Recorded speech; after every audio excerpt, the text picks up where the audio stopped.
दोस्तों, एक सेठ जी रहा करते थे किसी शहर में। सेठ जी जो थे काफ़ी अच्छे व्यवहार के, काफ़ी धर्म में बिलीव करने वाले थे और काफ़ी उदार हृदय के थे।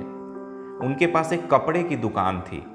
1-2 साल से जो है वो कपड़े की दुकान खोल करके अपना जो है धंधा चलाते थे, पेट पानी चलाते थे। अपने कपड़े की दुकान में वो 4 एम्प्लॉइयों को रखे थे, 2 लड़के और 2 लड़कियाँ। और वो अपनी दुकान पे सिर्फ ऐसे लोगों को रखते थे जिनको पैसों की सख्त ज़रूरत हो। ऐसे छांट कर लोगों को रखते थे कि इनके पास क्या ज़्यादा ज़रूरत है, कि क्या एक्चुअल ज़रूरत है इनको। तो वो ऐसे ही वो 4 एम्प्लॉइयों को अपने जो है दुकान पर रखे थे। बिजनेस बहुत अच्छा चल रहा था, तब जो है बिल्कुल बोनस देते थे एम्प्लॉइयों को। और एक समय ऐसा आया कि जब उतार चढ़ाव होता रहता है बिजनेस में, तो एक समय ऐसा आया जब उनकी दुकान थी वो लॉस में जाने लगी।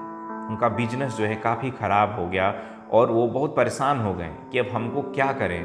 बिल्कुल पैसे नहीं बच रहे हैं और जेब से ही पैसे चले जा रहे हैं। ऊपर से 4-4 एम्प्लॉई हैं, सबको 12-12 हज़ार रुपये सैलरी देते थे। तो बिल्कुल परेशान हो गए कि अब हम क्या करें। तो एक बार सोचते हैं कि क्यों ना हम किसी एक को इसमें से हटाते हैं, एटलीस्ट हम 12,000 रुपये और बचा पाएंगे किसी एक एम्प्लॉय को हटा करके। लेकिन उनको समझ में नहीं आता है कि कौन से एम्प्लॉय को हम हटाएं।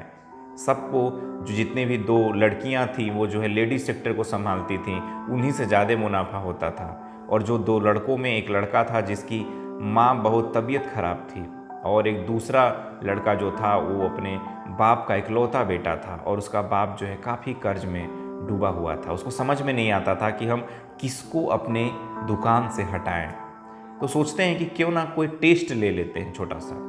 अपने ही ऐसे ही कपड़े की दुकान रखे हैं तो दुकान से रिलेटेड ही कुछ क्वेश्चंस देंगे, और उसमें जो फेल हो जाएगा उसको हटा देंगे, या जिसके कम मार्क्स आएंगे उसको हम हटा देंगे। ऐसे ही कहते हैं कि आज चलो ना, क्यों ना हम दुकान खोलते हैं। तो आज ऐसे ही खेल खेल में एक टेस्ट लेते हैं, देखते हैं कि इसमें कौन सबसे ज़्यादा पास होता है। लेते हैं टेस्ट, उसका रिजल्ट जो है जाते हैं ले जा कर के घर जाते हैं, उसका रिजल्ट जो है पता चलता है, तो पता चलता है एक राहुल नाम का लड़का जो था वही जो है उसके सबसे कम मार्क्स आए होते हैं। जाते हैं सुबह सुबह, जो अब अपनी दुकान पर जब जाते हैं तो हमेशा मुस्कुराते हुए जाते थे, लेकिन आज क्या, आज उनका मुंह बिल्कुल लटका हुआ था। मन ही मन भगवान से माफ़ी मांग रहे थे कि हे भगवान, मुझे माफ़ करना। राहुल को बहुत ज़्यादा ज़रूरत है पैसों की, क्योंकि उसके बाप, उसके जो पिता हैं वो कर्ज में डूबे हुए हैं, और राहुल जो है अपने सिर्फ और सिर्फ एक ही सहारा है उनको कर्ज भरने का। जो है ऐसे मंद में ही मन, अपने मन ही मन भगवान से प्रार्थना करते हुए जा रहे थे। जैसे दुकान पे पहुंचते हैं, जितने भी लोग, चारों एम्प्लॉय होते हैं, उनका देख के कि आज का तो सर का मुंह जो है एकदम लटका हुआ है, तब तक बुला लेते हैं कि चारों लोग यहाँ आओ। सब लोग समझ जाते हैं कि आज कुछ न कुछ तो गड़बड़ होगी ही होगी। बताते हैं कि हमारी कंपनी, जो हमारा दुकान है, ये बिल्कुल घाटे में चल रहा है इस टाइम। हमारे जेब से पैसे चले जा रहे हैं, तो हमको नहीं समझ में आ रहा है कि हम किसको हटाएं इसमें से। तो इसीलिए हमने टेस्ट लिया था आप लोगों का। आप लोगों ने पहली बार सुना होगा कि किसी दुकान में भी टेस्ट होता है। तो हमने टेस्ट लिया था, और उसमें जो है राहुल नाम का जो लड़का है उसका सबसे कम नंबर आया है। तो इसीलिए मैं राहुल नाम के लड़के को कह रहा हूँ कि आज आपका बेटा आखिरी दिन है और कल से आप नहीं आएंगे। राहुल क्या ही बोलता कि ठीक है अंकल, कोई बात नहीं। बिल्कुल उदास मन से राहुल ऐसे ही बोलता है। तब तक उसमें एक लड़की होती है, वो बोल पड़ती है कि अरे अंकल, ऐसा करिए कि आप राहुल को मत निकालिए, क्योंकि उसके पिता काफ़ी बीमार चल रहे हैं, और जो है उसको कर्ज इतना है कि जो है उसके पिता इसी सोच में जो है काफ़ी बीमार चल रहे हैं। अगर उनको पता चलेगा कि राहुल को काम से निकाल दिया गया है, उनके पिता की हालत और ख़राब हो जाएगी। तो आप ऐसा करिए, हमें निकाल दीजिए। तब तक उसमें से दूसरी लड़की बोल पड़ती है कि अरे नहीं नहीं, ऐसा क्यों कर रहे हो, एक आइडिया है।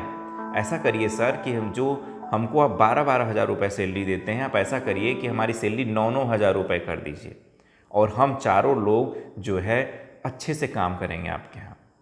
सर जो है काफ़ी खुश हो जाते हैं, कहते हैं क्या आइडिया है, और क्या कितने सपोर्टिव हमारे एम्प्लॉई हैं।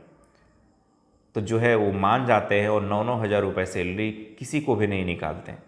एक समय ऐसा आता है कि अंकल बूढ़े हो जाते हैं, और राहुल नाम का लड़का उनकी दुकान को एक जो है बहुत ऊंचे लेवल पर ले जाता है और शहर में न जाने कम से कम 20-25 ब्रांच उनकी दुकान की खोल देता है।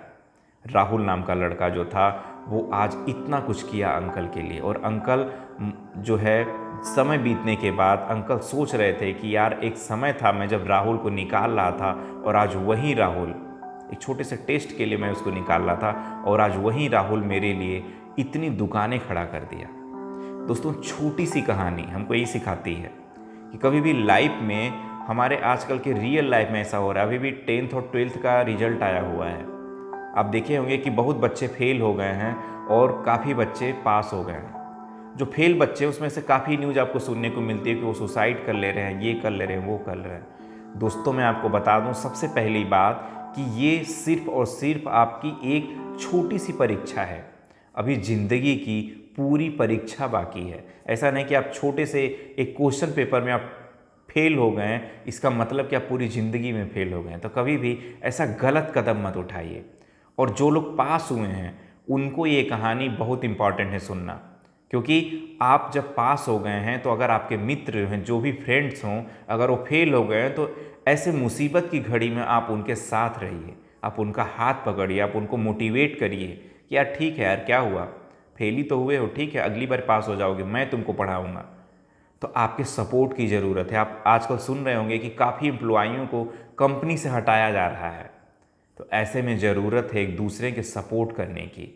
दोस्तों अगर आप सपोर्ट करेंगे किसी को तो हो सकता है कि कल आपके साथ भी ऐसी समय आए और कोई दूसरा बंदा आपको सपोर्ट करे। इसीलिए हमेशा सपोर्ट करिए एक दूसरे का और एक यूनिटी बना के रखिए। और यकीन मानिए कि जिस दिन आपके फैमिली में या कहीं भी आपके फ्रेंड सर्कल में या आपकी सोसाइटी में अगर आपकी यूनिटी है तो आपका कोई भी इस दुनिया का दुख और दर्द आपको जो है बिल्कुल ख़राब नहीं कर सकता। तो आज के लिए बस इतना ही दोस्तों। हमारी कहानी कैसी लगी मैं ज़रूर बताइएगा। याद रखिएगा हमारी कहानी हर संडे हमारे सोशल और हमारे यूट्यूब चैनल पर देखने को मिलती है। आज के लिए बस इतना ही। जय हिंद।